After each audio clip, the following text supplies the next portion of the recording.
लोगों को प्रसाद वितरण करता, अपना धन धर्म में लगाता।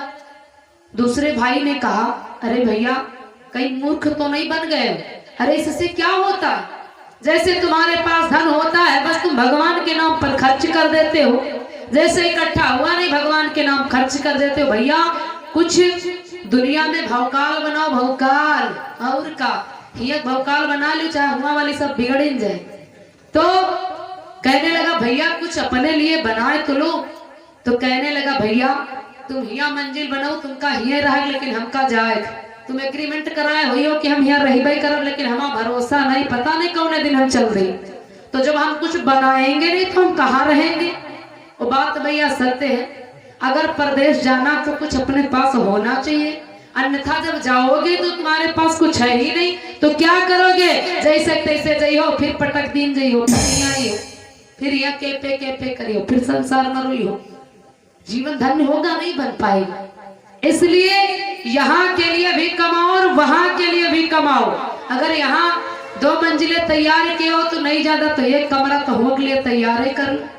यानी कमरे का मतलब ये है जब 10 लाख कमाओ तो कम से कम नहीं ज्यादा तो भगवान के नाम पर 10, 20, 50 हजार, 40 हजार, 1 लाख तो दान करके खर्च कर ही दो, भगवान का तो सत्संग करवा ही दो। क्योंकि ये क्या है, धर्म यहाँ के लिए नहीं, ये वहां के लिए किया जाता। ये तुम्हें तब मिलेगा जब जाओगे। लेकिन आज के आदमी का तुरंत चाहिए प्रमाण साथे, फायदा चाहिए और का। जब कहा भैया कथा सुन ले तो कहा कथा सुनने से क्या फायदा, इससे क्या मिली? तो हम कहे भैया 2 दिन भोजन न करो, फिर जान जियो भोजन करे से कौन फायदा, न करी हो तो क्या फायदा, न करी हो तो क्या बिगड़ जी, जैसे पहले रहो वैसे तो फिर रही। पता चल जाएगा कि क्या मिलता है। अरे भोजन से जैसे तन को शक्ति मिलती है तो हम बार बार बताते हैं, कथा से मन को शक्ति मिलती, मन को शांति मिलती। जितनी देर पंडाल में बैठते हो ना तो जो मन कथा में लग ही गया है, आपका मन प्रश्न में फंस चुका है। क्योंकि जब यहाँ से प्रश्न दिया गया तो आप सोच रहे हो उत्तर इसका क्या है, उत्तर इसका क्या है। आपका मन उत्तर के लिए लालायित है और हमने प्रश्न दिया तो हम सोच रहे हैं उत्तर क्या देंगे। दोनों लोग जब फंस चुके तो संसार इतनी टाइम में कहा याद आई, अब तो अपन प्रश्न उत्तर चल रहा। अभी थोड़ा ना पता चला कि खेते में आलू खा दे कि गेहूं सींचे कि सरसों काटे।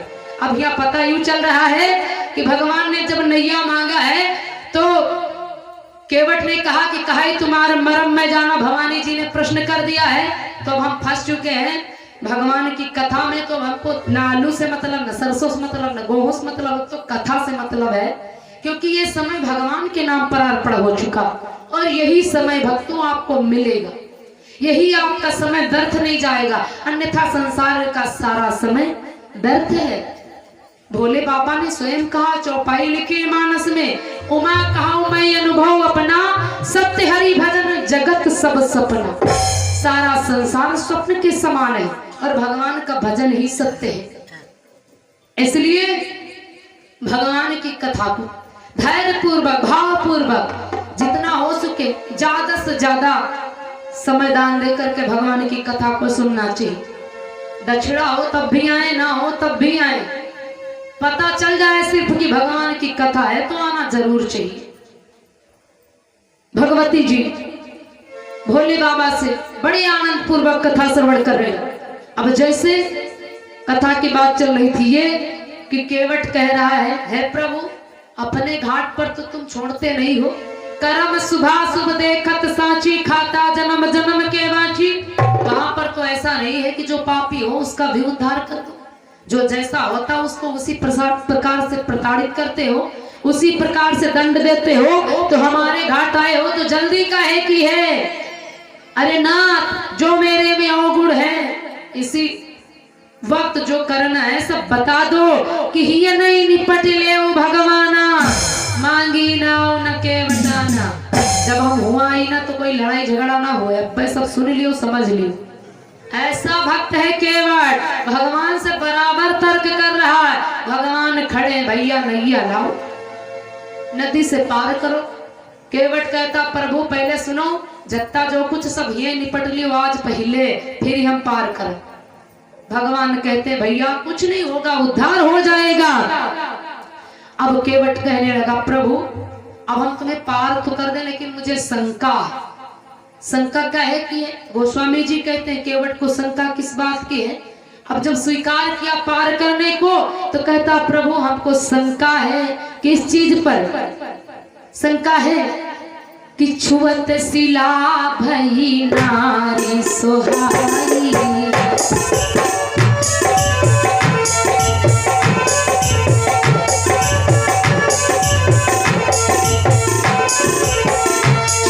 शिला भई नारी सोहाई, छुअत शिला भई नारी सोहाई। पाहन के ना काज कठिनाई, पाहन के ना काज कठिनाई।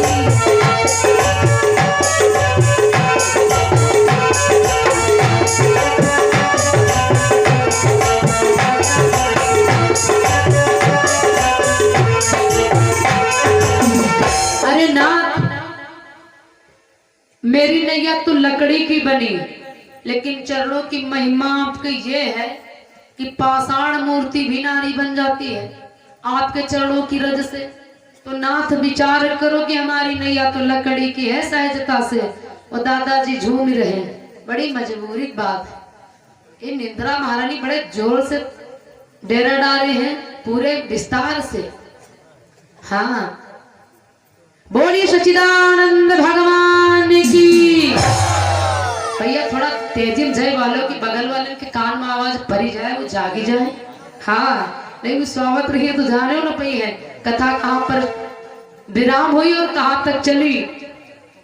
आइए तो अब केवट कहता नाथ मेरी नैया तो लकड़ी की है, मुझे डर लगता है नाथ, क्योंकि इसी नैया के सहारे मैं कमाता खाता हूँ और कोई मेरे रोजगार भी नहीं, ना कोई धंधा है। इसी से पेट पूजा, इसी से सारा खर्च। और फिर महिमा ये है कि आपके चरणों से नारी बन जाती। वैसे एक नारी हमारे घर पर है, और जो एक नारी खातिर तो दिन भर नैया चलो महाराज, और एक से जो दुई जनी हो जाइए तो नैयो गायब, दुई जनी हम का करबे। जिंदगी सब खतरे में पड़ जाएगी। कि दुई जनिया बड़ी दुखदाई हो, कोई जन करी हो दुई जनिया, कोई जनिया बड़ी दुखदाई हो, कोई जन करी हो दुई जनिया।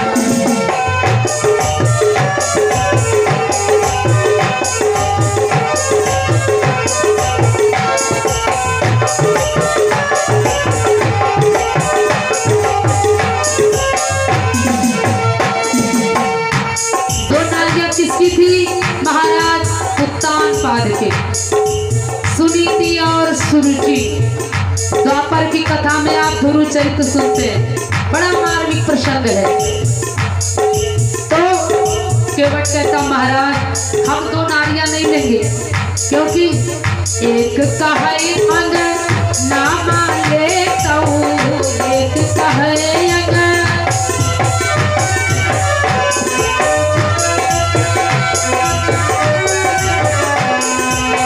एक कहाई कोठरिया,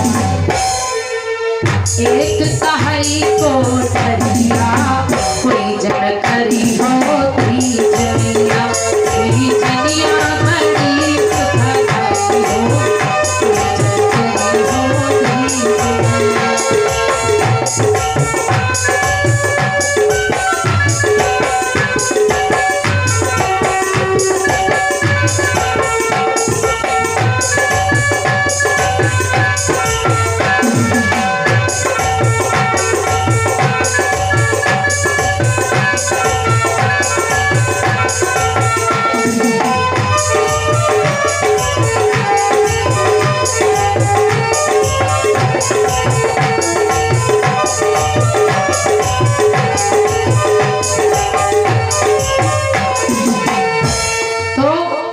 जिनके दुई नारी अगर हुए उनसे पूछो दशा का है, वैसे एक ही नारी में परेशान है।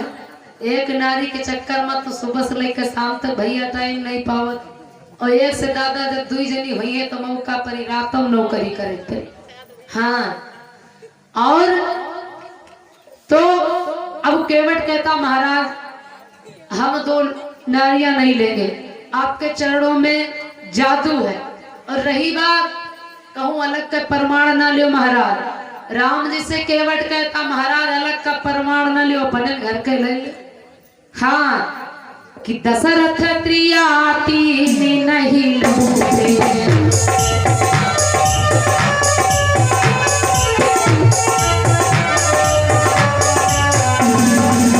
दशरथ त्रियाती में नहीं लौटे, काहे राम निकरी बनौते।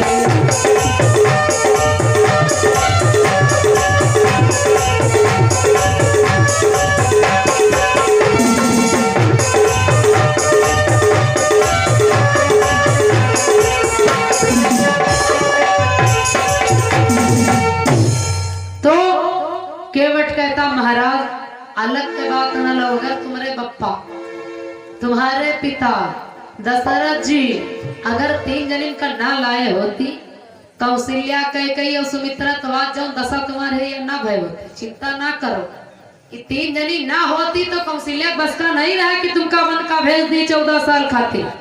अयु जो चरित्र हुआ है ये नारियों का प्रभाव है, अगर 3 अम्मा ना होती ना तो यहाँ नहीं आए होते।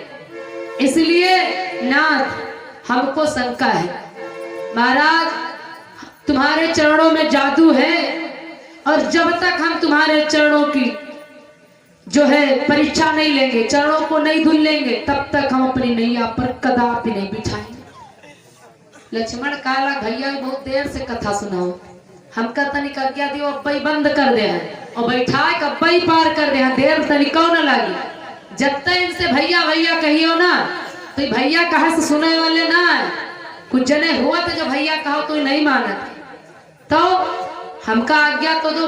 प्रभु राम मुस्कुराने लगे, क्योंकि केवट जितनी बातें कह रहा वो सत्य कह रहा, कुछ भी असत्य केवट नहीं कह रहा, और बात सही है। अगर 3 जनी ना होती तो कौशल्या वैसे रोती भी लगती है, अयोध्या में पड़ी तो काई राम जी हिया होती, राम जी अयोध्या में होते अगर 3 माता नहीं होती, बात तो सही है। तो अब प्रभु मुस्कुराने लगे, रे भैया ऐसा मत कहो, केवट जो कह रहा सत्य कह रहा। अच्छा भैया केवट जाओ, तुम जैसे बन पड़े वैसे हमारे चरणों को धुलो, जो मन है सो करो, लेकिन मुझे गंगा नदी से पार करो।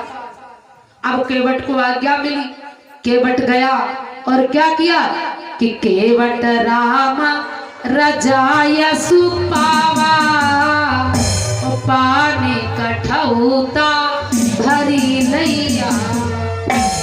अच्छा गोस्वामी जी यहाँ पर देखो कितनी बढ़िया अनुभव बात लिखी नहीं। केवट का बहु शंका है, केवट का बहु शंका है। देखिए गोस्वामी जी लिखते हैं पानी कठौता भरी लैयावा, कहे कि केवट सोच रहा है लाऊं कठौती तो हुई है लल्ली, और लाऊं कठौता तो हुई है लल्ला। औ का बिटिया से सारा संसार डरा है। हाँ ये कन्या कोई खतरे घंटी है जो इनसे सब कोई डराते हैं। अरे सोचो कि जो लड़का के जन्म पर इतनी खुशियां मना रहे तो का कोई बिटिया जहर ना है, और फिर घर में जवनी दादी हुई कोई बिटिया है आए कि ना है, जवनी घर में दादी हुई कोई बिटिया तो वहां, जवनी अम्मा है भी कोई बिटिया तो वहां, ऐसे तो अम्मा हो ही नहीं गई, आए कोई बिटिया।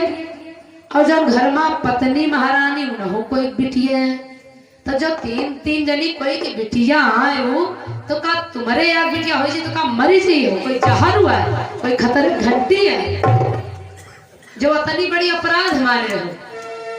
गोस्वामी जी लिख रहे हैं और केवट भी यही किया, मन में विचार किया अगर कठौती लाएंगे भगवान का चरण लगेगा तो पक्का ही मां दुई रियाय नहीं होई, भगवान के चरणों से तो बिटिया हो जाएगी, चरणों की वजह से कन्या बन जाएगी। तो वैसे हम दिन भर नैया चला रहे हैं। आज के समय में विवाह में इतना दहेज पड़ा था कुछ पूछा होना। हाँ दहेज इतना पड़ रहा कि कुछ पूछो ना। जब भैया लोग जाते रिश्ता करे तो बेचारे 10 बार जा भैया कुछ बता, अगर भैया का बता दे, फलाने कहा है कि 15 लाख में बन जाए तो बना लियो, लेकिन भैया हम तुमका का बताए दे, देखो वो फलाने गाँव भैया आ रहा हूँ, कहा भैया बन जाए तो 16 लाख ले लो, बात बना लियो। हाँ वही बताओ तो कुछ नहीं हो, बताए सब कुछ दिया, ऐसी परंपरा है। तो केवट कह रहा महाराज इतना हम कहाँ कमा पाएंगे कि हम कन्या का विवाह करेंगे, और तुम्हारे चरणों के रज से अगर प्रभाव हुआ भी तो पुत्र हो जाएगा, तो एक से हो जाए 2 जने, और जब हम 2 जने हो तो हम बढ़िया नैया चलाई और हमारे लड़कों बढ़िया नैया चलाई, डबल मजदूरी है, फिर जीवन में चकाचक आनंद है, आनंद है। बड़ी चालाकी के साथ केवट कठौते में पानी लेकर के आया, गंगा माँ से निवेदन किया मैया मुझे चरण धोना है, मुझे थोड़ा सा पानी देने की कृपा कर।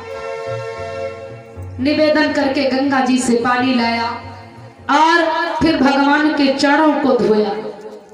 भगवान के चरणों को धो करके चरणा अमृत स्वयं केवट पान किया और समस्त अपने परिवार जनों को पिलाए। सबका भगवान के चरण अमृत से उद्धार किया। फिर भगवान को नैया में बिठाया। गोस्वामी जी लिखते हैं कि राम सखा तब नाव मंगाई, राम सखा तब नाव मंगाई, सियई चढ़ाई चढ़े रघुराई, राम सखा तब नाव मंगाई।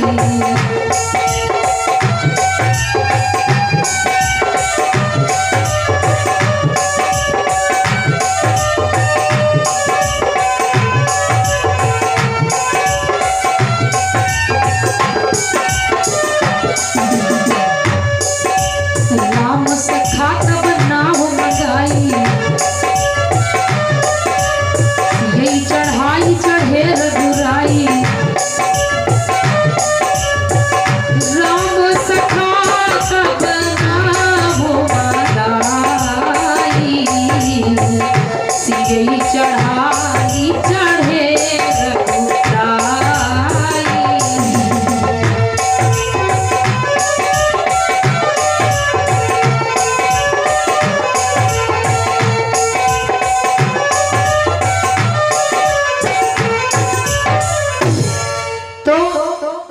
केवट ने जब नैया मंगाया तो भगवान कैसे चढ़े, सियई चढ़ाई चढ़े रघुराई।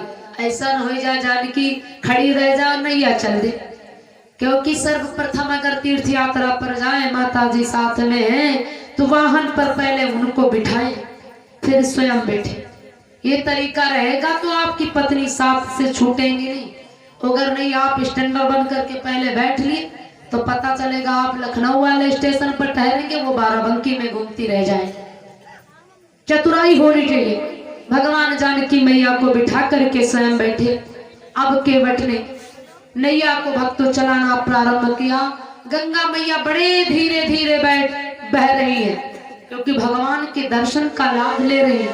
बड़ी मंद मंद गति से नैया जा रही है। मधुर मधुर वाणी से केवट भगवान का गुणगान करता है और विनय करता है कि मोरी नैया माये भगवान, गंगा मैया धीरे बहो, मोरी नैया माये भगवान, सरिता धीरे बहो, मोरी नैया माये भगवान, गंगा मैया धीरे बहो, मोरी नैया माये भगवान, सरयू धीरे बहो, धीरे बहो धीरज धर के बहो, धीरे बहो धीरज धर के बहो, मोरी नैया महा, मोरी नैया माँ बैठे भगवान, सरिता धीरे बहो, मोरी नैया माये भगवान, सरिता धीरे बहो, मोरी नैया माये भगवान, सरिता काहिन की मोरी नाव बनी है, काहिन की मोरी नाव बनी है, काहिन की मोरी नाव बनी है। काहिन की पतवार सरिता धीरे बहो, मोरे नैया में लगे भगवान सरिता धीरे बहो, मोरे नैया में लगे भगवान सरिता धीरे बहो। की मोरी नाव बनी है, काठी की मोरी नाव बनी है, काठी की मोरी नाव बनी है। रेशम की पतवार सरिता धीरे बहो, मोरे नैया में लगे भगवान सरिता धीरे बहो, मोरे नैया में लगे भगवान सरिता धीरे बहो। धीरे बहो धीरज धरी के बहो, धीरे बहो धीरज धर के बहो, मेरी मैया में लक्ष्मण राम, लता मैया धीरे बहो, मेरे नैया में लक्ष्मण राम, गंगा मैया धीरे बहो, मेरे नैया में बैठे भगवान गंगा धीरे बहो। कोतौ बैठई मोरी नैया माँ, वो तो बैठे मोरी नैया माँ, वो तो बैठे मोरी नैया माँ। कोतौ खेवनहार सरिता धीरे बहो, मोरे नैया में बैठे भगवान सरिता धीरे बहो, मोरी नैया में बैठे भगवान सरिता धीरे बहो। राम जी बैठई मोरी नैया माँ, राम जी बैठे मोरी नैया माँ, राम जी बैठे मोरी नैया माँ। सीता के बनहार गंगा मैया धीरे बहो, मोरे नैया में बैठे भगवान गंगा धीरे बहो, मोरे नैया में बैठे भगवान सरिता धीरे बहो। धीरे बहो धीरज धरी के बहो, धीरे बहो धीरज धर के बहो, मोरी नैया माए भगवान सरिता धीरे बहो, मोरे नैया में आए भगवान सरिता धीरे बहो, मोरे नैया में आए भगवान सरिता धीरे बहो। आज केवट बड़ी मधुर मधुर वाणी से भगवान का सुंदर गुणगान गाता हुआ मंद मंद गति से नैया को चलाता हुआ नैया को किनारे लगा। जिस समय नैया किनारे लगी, मेरे राम केवट के द्वारा उतरते हैं नैया से। गोस्वामी जी लिखते हैं, उतरी ठाढ़ी भये सुरसरी रेता, राम लखन सिंह समेता। उतरी ठाढ़ी भये सुरसरी रेता,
उतरे तो सबसे पहले किसको उतारा?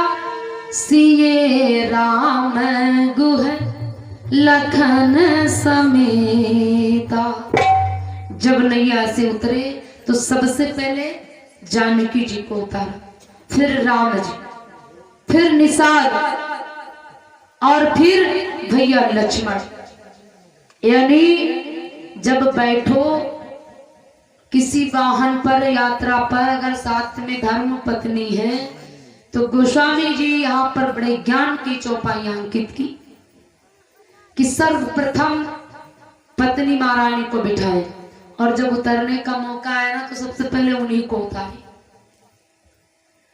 यही हुआ, जानकी जी को उतारा क्योंकि मन में विचार कर रहे हैं अगर जानकी कहीं छूट गई तो नारियां अगर छूट जाए तो वैसे तो चाहे मिल जाए, लेकिन ये पति महाराज का नाम हो तो ना बताइए। हाँ, अगर ये कहूँ बिछड़ जाए, इनसे कोई पूछे कि किसकी धर्म पत्नी हो तो अगल बगल देखिए अगर कोई है तो मान लो सहारा मिल जाए, और नहीं कहिए हमारे फलाना बप्पा के यहाँ नाम रहे, कैसे कह दी वही से तो कही है ना। हाँ, क्योंकि हमारे भारत देश में मर्यादा है।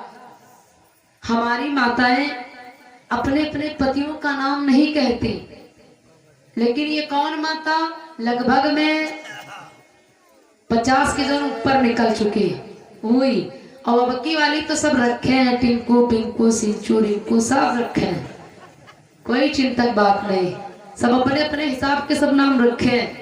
लेकिन पहले वाली जो मम्मी जी हैं तो ना मानो तो अगर कुछ पूछ ले उनसे तो अगल बगल कोई हो तो यहाँ कहे भैया तनी हमारे फलाना पप्पू बप्पा नाम बताओ, का नाम हमारे पप्पू बप्पा?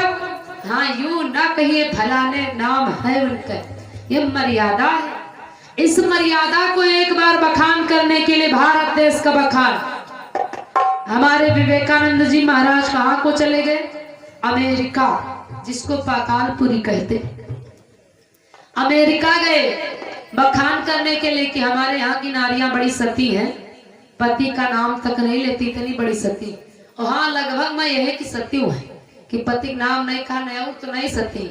हाँ, क्योंकि देखते हैं पति महाराज का तनिको देर हो जाए तो कहे सुनाओ और खाए खबे तो खा लिया ने, बाद में हम निकाल के तुमका द्याबो कर, फिर रात में आसमान के तारे निकली हो। हाँ, हड़की मिला थे हड़की, तो अब सतीत्वपन कहाँ है? माता बिना अपने पति को भोजन कराए नहीं करती, वो सती माता है। जब तक पति भोजन नहीं ग्रहण करता तब तक नहीं करती, क्योंकि ऐसा करना चाहिए, धर्म है नारियों का। जो नारी भोजन, जो रसोई की मालिक है, सर्वप्रथम उसका नियम है, जिस घर में धर्म के अनुसार काम होता है उस घर में आज भी सीता रसोई मौजूद है, किसी चीज की कमी नहीं है, भोजन में स्वाद ही स्वाद हो जाता, क्योंकि धर्म का पालन हो रहा। प्रथम भोजन बनाए तो सबसे पहले किसको देना चाहिए? गाय को देना चाहिए। गाय हमारी माता है, सर्वप्रथम गाय का भोजन निकालना चाहिए रसोई से। फिर जो घर के बालक है, जो सबसे बूढ़े हैं, पिता है, दादा है, जो कुछ भी है, उनको भोजन कराओ। फिर सासू माँ को भोजन कराओ, पति महाराज को भोजन कराओ, फिर स्वयं भोजन पान करो। लेकिन जो उल्टा महारानी जैसे भोजन बना नहीं, न गाय माता, न ससुर, न सास माता, न कोई निकाले भोजन तुरंत चालू। हाँ, नामो नाम करेक्ट टाइम नहीं, तो ये कौन माता है? उल्टा माता है। लेकिन जो सती माता है वो बिना अपने से बड़ों को भोजन ग्रहण करवा दिए भोजन स्वयं ग्रहण नहीं करते, इस तारीफ को। लेकिन आज के समय में नाम की सती माता है, फिर नाम न कहिए, चाहे अस्पताल में दवा न मिले और चाहे जनसेवा केंद्र पर कार्ड न बने, क्या दिक्कत है? लौटिए फिर चली जाइए, पति का नाम ना कहिए, कहे कि सती है। इसी सतीत्व को बखान करने के लिए अमेरिका गए हमारे विवेकानंद जी महाराज, और जब वहां गए तो मन में विचार किया कि अपने भारत देश की नारियों की महिमा का वर्णन करूंगा, तारीफ करूंगा। लेकिन जब वहां पर गए तो देखा क्या, एक नारी का पति मर चुका था और वो माता जी बैठी कब्र पर, पंखा जल रही थी। विवेकानंद जी ने कहा कहाँ आकर के हम फंस गए, अरे हम सोचे थे तारीफ करूंगा, लेकिन हमारे तो भारत से ज्यादा अमेरिका में सती नारी है। देखो तो पति मर गया फिर भी पंखा झल रही। लेकिन विवेकानंद जी ने मन में विचार किया, जाकर के पूछ लेता हूँ माता जी से, अरे भैया अब तो ये पति मर चुका है, अब क्यों इसको पंखा झल रही। माता जी कहा लगी, सुनो तुमका कुछ मालूम है? अरे अभी मर चुके हैं, हमारे यहाँ का नियम है कि जब तक पति की कब्र सूख जाती नहीं है तब तक दूसरा पति नहीं किया जाता। तो हम मन में सोच रहे हैं भगवान जाने ये कब्र कब सुखाए तो हम कब दूसर पति करी। तो हम बैठ पंखा झल रहे हैं कि जतिन जल्दी सुखाए हम दूसर पति करी। विवेकानंद जी ने कहा धन्य है अमेरिका। अरे हमारे देश की नारियां महान है भारत देश की, क्योंकि भारत देश जैसा संस्कार भक्तों किसी देश में आप नहीं पाओगे। जो मर्यादा हमारे भारत देश में है वो अन्य देशों में नहीं है और ना हो सकती है, क्योंकि अगर कोई देश महान है तो वो है भारत, जिसमें हम सभी हैं। बोलिए भारत माता की। हमारा भारत देश महान है, देशों में सब देशों से बढ़कर के यहाँ की माता सती हैं। इसी भारत देश की माता, इसी धरती पर रहने वाली माता अनुसुईया जी ने स्वर्ग के तीनों देवताओं को बुला लिया और 6-6 महीने के बालक बना दिया। कहाँ तक? इसी धरती पर सती सावित्री हुई, मरे पति के प्राण को वापस कर लिया यमराज के द्वारा। ऐसी ऐसी देवियां हमारे धरती पर हो चुकी, भारत देश में हो चुकी। तो सती है नारियां, इसलिए इनको कभी मार्ग में इधर उधर छोड़ना मत। कहे कि सती है नाम न कहिए तो जय है हैराय, फिर ढूंढत रह जियो पैबो न करियो। जैसे कि भजन जब बोलो ना तो भजन में भी मान